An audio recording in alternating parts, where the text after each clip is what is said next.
Okay. I'll introduce our friend Jerry Weber here. She's a licensed clinical social worker with Bridges to Hope Counseling Services.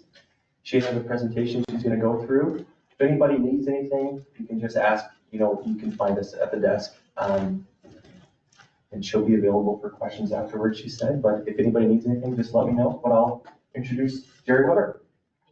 Thank you very much.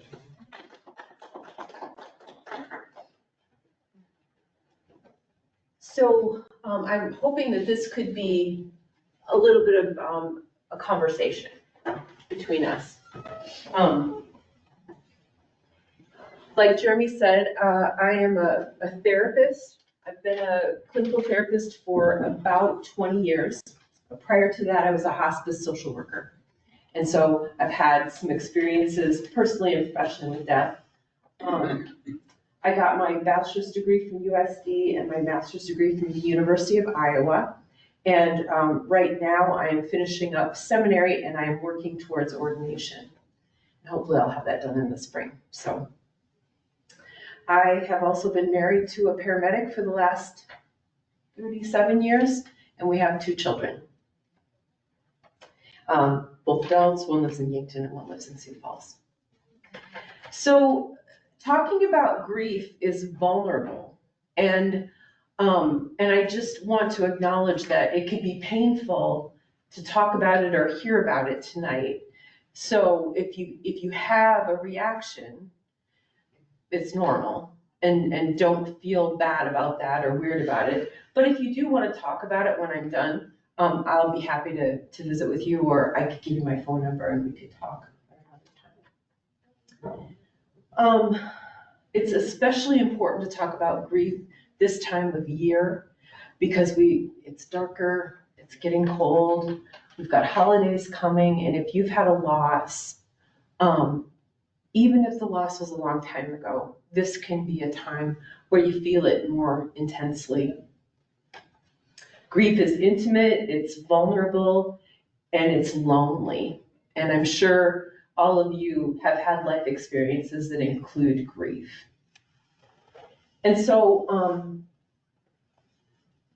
and also, like any change that you have in your life, any kind of a good change or a bad one, grief comes along with it because grief comes with change. So even if you got an offer for a really great job and you switch to something else, grief still comes along with that. So I thought maybe we should just start, because this is kind of a heavy topic, I thought maybe we should just start with a little centering, okay? And so being a therapist, I like to do that. And in my office, I would say, make yourself comfortable, take your shoes off. You don't have to do that here. But if you feel comfortable, like closing your eyes or softening your gaze, I want to read a couple of poems to you. But before I do, I would like you to think of someone, actually a female in your life that was very important to you or is very important to you. Try to think about that. Try to imagine. Hi, come on in. It's okay. I was just going to get started, and we were just talking about how grief is vulnerable, and it might be triggering to hear and talk about this tonight. And so I thought we should start with some centering. So if you would just, I'm going to read 2 poems to you. One is called Let Evening Come, and it is by Jane Kenyon, and it's a beautiful poem. And then the other one is by Seamus Heaney, who is an Irish poet, and this is called When All the Others Were Away at Mass. So I'm going to start with Let Evening Come. Let the light of late afternoon shine through chinks in the barn, moving up the bales as the sun moves down. Let the cricket take up chafing as a woman takes up her needles and her yarn. Let evening come. Let dew collect on the hoe abandoned in long grass. Let the stars appear and the moon disclose her silver horn. Let the fox go back to its sandy den. Let the wind die down. Let the shed go black inside. Let evening come. To the bottle in the ditch, to the scoop in the oats, to the air in the lung, let evening come. Let it come as it will, and don't be afraid. God does not leave us without comfort, so let evening come. And the second is when all the others were away at Mass. When all the others were away at Mass, I was all hers as we peeled potatoes. They broke the silence, let fall one by one, like solder weeping off the soldering iron. Cold comfort set between us, things to share, gleaming in a bucket of clean water. And again let fall. Little pleasant splashes from each other's work would bring us to our senses. So, while the parish priest at her bedside went hammer and tongs at the prayers for the dying, and some were responding and some were crying, I remembered her head bent towards my head, her breath in mine, our fluent dipping knives, never closer the whole rest of our lives.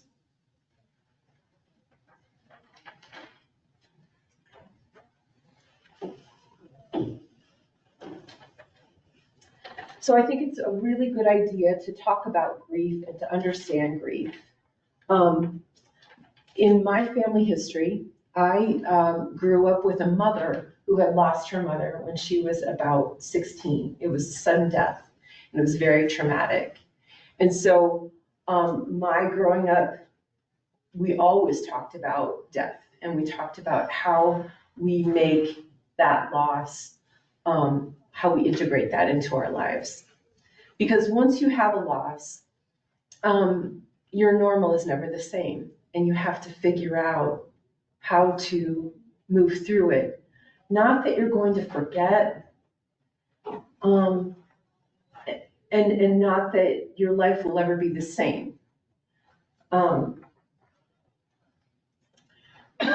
There are lots of models for explaining grief. The one that I use the most is the one that was written by Dr. Elizabeth Kubler-Ross in 1969, when she wrote On Death and Dying. And like I said, there are many other models. But the reason I bring this one is that it's a tool to help you understand yourself and how to respond to changes. So Dr. Kubler-Ross came up with 5 stages of grief. Apologize for my handwriting.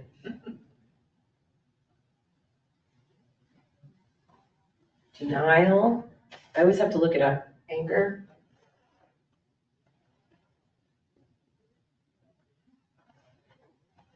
Bargaining.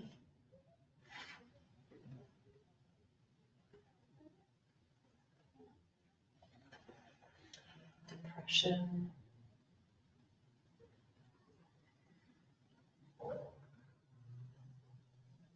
And acceptance.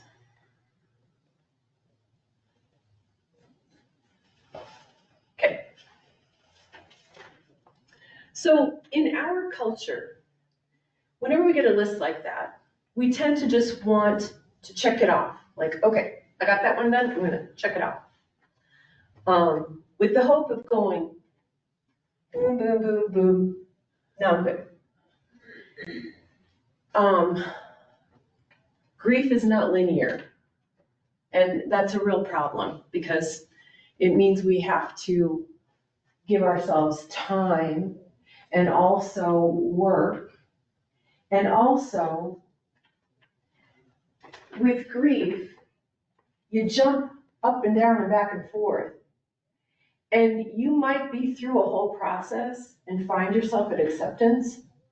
And then you might hear a song on the radio or pass by a certain place that you shared with someone, and you'll jump back into anger or depression. And that is normal, I'm sorry to say. But that is, I try to tell people whenever I'm working with them with grief, there isn't we can't say like after 6 months you feel better or a year you feel better, because it's not necessarily true. Hopefully the pain diminishes, but grief is the cost of love, and that's a part of what happens when we share our hearts with others. Grief has some very physical manifestations. It can make you feel dizzy. It can make you feel hot or cold or panicky or very, very sad. And there is no abnormal response to death or grief.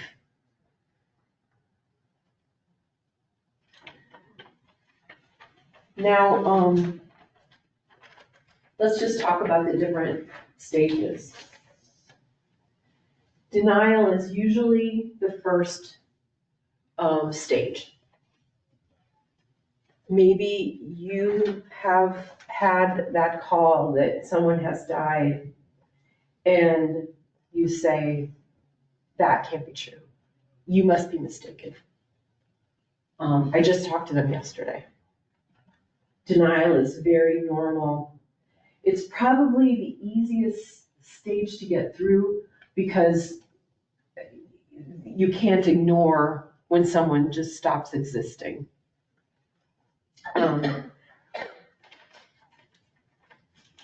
Anger. I think we all can say that we've experienced anger for some reason or another, but anger focuses on how life is unfair. Often I hear, God is unfair at this stage. In my tradition, a Christian tradition, the process of grieving and loss is a really interesting and kind of a rich time to talk about your faith or what you believe about death. And again, in my tradition, I believe that God understands our anger and God can handle it. And if you're mad at God, it's good to talk about it with God. But this focus on how what has happened is unfair is a very normal response. And the truth is that we live in a world that is unpredictable and unsafe. And sometimes people get into terrible accidents or have terrible diagnoses. Bargaining is an interesting stage where people can negotiate with God and say,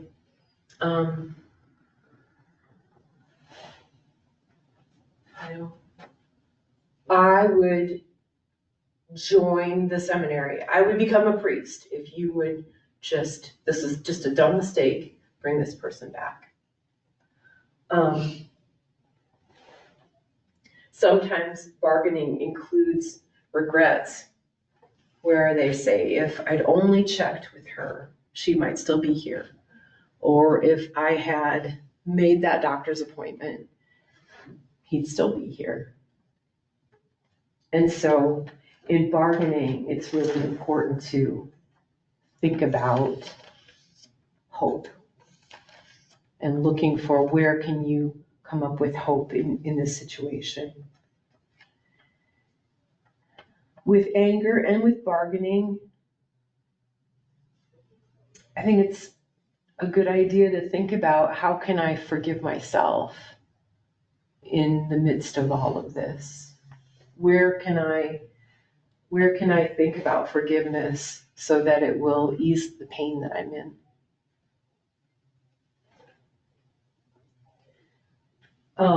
We've all known someone who's experienced depression, whether it's clinical depression or if it's depression related to a loss. This is so painful to be in or to watch somebody in. People who are depressed experience like a lack of interest in things that they used to enjoy, don't engage in hobbies, socially isolated, withdrawn, weight loss, weight gain, a very sad, depressed affect and mood. A lot of times it's important to talk to your primary physician, see if there are medications that can help. I think therapy is really, grief responds really well to therapy. It doesn't change it overnight, but it's good to have another person that you can process your feelings with, unpack your bag with, because sometimes family and friends just don't know what to say or what to do. It's really important to be gentle with yourself, to be gracious with yourself when you're in the midst of that. And then acceptance. That is, I was talking to someone earlier this week who lost a loved one to suicide. And she's been dealing with this for over a year now. And she said to me, I realized that for a moment this morning, I felt peaceful. And even if it was just a moment, that would be a sense of relief in that moment.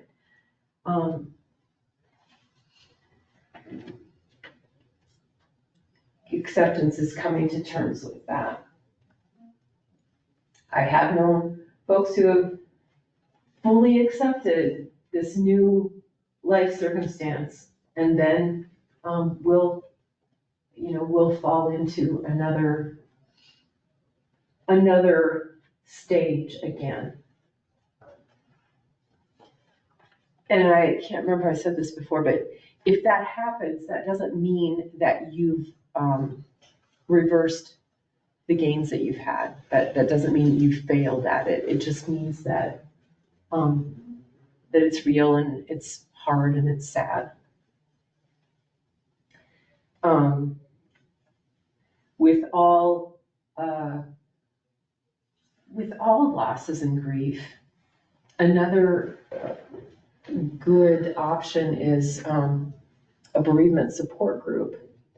And I know that the funeral homes have these, they don't meet like every month, but they do meet, and that's a resource for you. I also learned this week that on January 16th at United Way, there will be a new support group forming, and that's for survivors of suicide loss. Suicide loss is a whole other animal.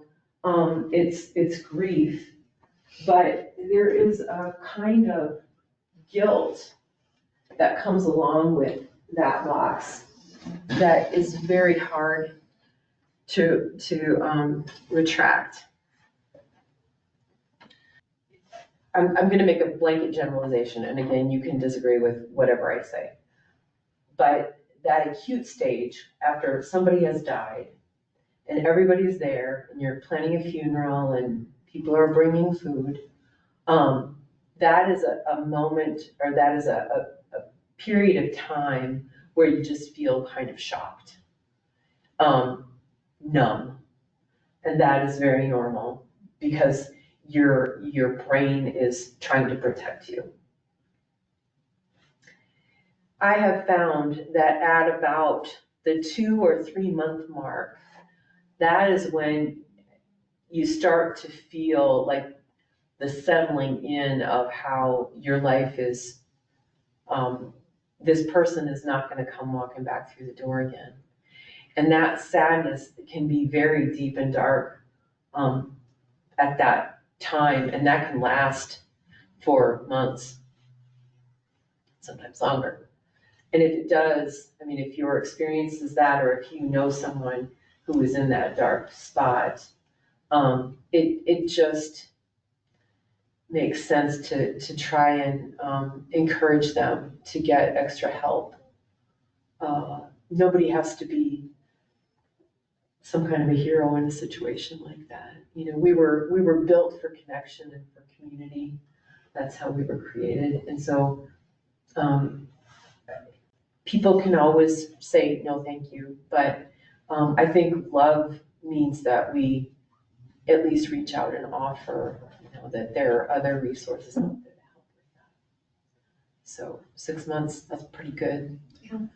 And I wonder too, you know, having worked in hospice and seen Huntington's or other, you know, neurological diseases, or I've taken care of a few people with brain cancer and other cancers and illnesses. And I've never like looked for a study about this, but I do wonder if the process of caring for someone or spending, you know, amounts of time with someone who is dying, if that helps make sense of that. Thank you for saying that. Hospice can be a very scary word for people. In the hospice system that I worked in, it was based in Sioux City, but I had clients in the 3-state area. And the way they approached hospice, and this was a while ago, but the way they approached hospice was different than they did up here. Up here at that time, hospice would get called in when there was a couple of weeks to live.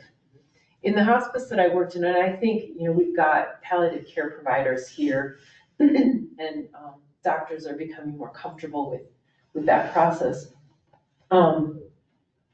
To meet the criteria for hospice, it has to be a life-limiting diagnosis with about a 6-month prognosis. Now, that doesn't mean that they know that somebody's going to die in 6 months. It just means that they can probably anticipate that they are declining. Now, I can say myself, I had hospice patients I had one gentleman for 3 years. We documented a decline, but it wasn't, but he was still with us. And I believe that most of my patients that utilized hospice services experienced a very good quality of life at the end of their life because they had access to all the pain and anxiety medications that they needed to be comfortable. They had home visits by nurses and aides and chaplains and social workers. And I think most every insurance has a hospice benefit. Certainly Medicare and Medicaid do too. It's a valuable benefit, and you're entitled to it if you are in a situation like that. Thank you for checking that. Yeah, that's a really nice way to frame it. How can that be scary? Yeah, that's a nice way. And you know, and I think when people are you know, signing the forms for their loved one to be on hospice, it is such a vulnerable feeling because, you know, I've never had anybody give me a bath in my adult life.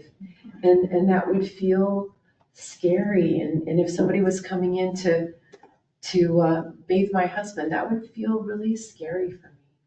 But I can tell you that, you know, people go into hospice care because they just really like taking care of people and they want to provide that kind of support. And I think that our local doctors are becoming much more comfortable with it and are also becoming more well-versed in how does this work. You know, when you have ED doctors or doctors that work in intensive care, they are exposed to death and dying and end of life stuff much more frequently than like your family practice doctor. But I've had conversations with several physicians in town and yes. There's a poem in there. I don't want you to think I'm a hippy dippy, but there's a poem in there. So the part of that book, most of it gives things to look for when your loved one is dying. And it'll talk about like 6 months before they die, you know, they become less interested in socialization. They don't want to talk as much. Then further along, they don't want to get out of bed. Further along, they're just so tired. They don't need to eat that much anymore. They don't really need to drink that much anymore because they don't expend much energy. And so on. You know, everybody's experience is different. But that is a great book and I'm sure they would have that available at the hospital too if you would need, or at the clinic. That can be such a rich time too, when you finally relax, where you can talk about memories and life review and what do you want for your funeral and what do you want to wear. Right. So was palliative care the same as hospice care? No. But It's two different things. It's two different things. Yeah. How are Palliative they care. different then? Well, palliative care is, and we've got good palliative care services in Yankton. And that is for somebody who has diagnoses. Maybe they're in and out of the hospital a lot. They're not dying. They may not have a terminal diagnosis, but they kind of got the dwindles. And palliative care is an interdisciplinary type of care. You bring them into clinic occasionally, but they also have options for in-home services, respite care. So you have palliative care, and then hospice care comes after that. Now, it's palliative care where they don't, like say you had cancer. They wouldn't give you cancer treatment if you decide on palliative care. They wouldn't give you the injections or the IVs, or was that right? Am I wrong about that? So when somebody is grieving or anticipating a loss, self-care, I can't say enough about it. Self-care is so important. And self-care is different for everybody. But at the basic level, self-care is making sure that you're getting adequate nutrition, that you're staying hydrated, because our bodies need that, and our bodies can't function and our brains can't function if we're not getting nutrition and hydration. Some kind of activity in a day, if that's going for a walk or stretching, even just some mindful breathing helps a lot, helps us to think. Spiritual practices, whether that is going to mass or sitting down and focusing on a candle, prayer, connecting with others, asking for prayer from others. There is a lot of research that talks about the value of getting sunshine on your skin. Now, I'm not saying you have to sit outside all day, but having sunshine, especially out here where it's dark, we're entering into a dark time, is important. And also, spending time with somebody who cares about you. Being able to laugh or finding something light. And please, please, please be careful of your consumption of social media, because you're looking at curated images of somebody's life and it's not accurate. Right. And you really do owe it to your own soul to be gentle and gracious with yourself because grief is a journey. It is not a sprint, and sometimes it feels like a marathon. And so care and gentleness, graciousness with yourself as you're going through something like that. I really appreciate all your time tonight. I want to be mindful of the time that we're together. The comfort.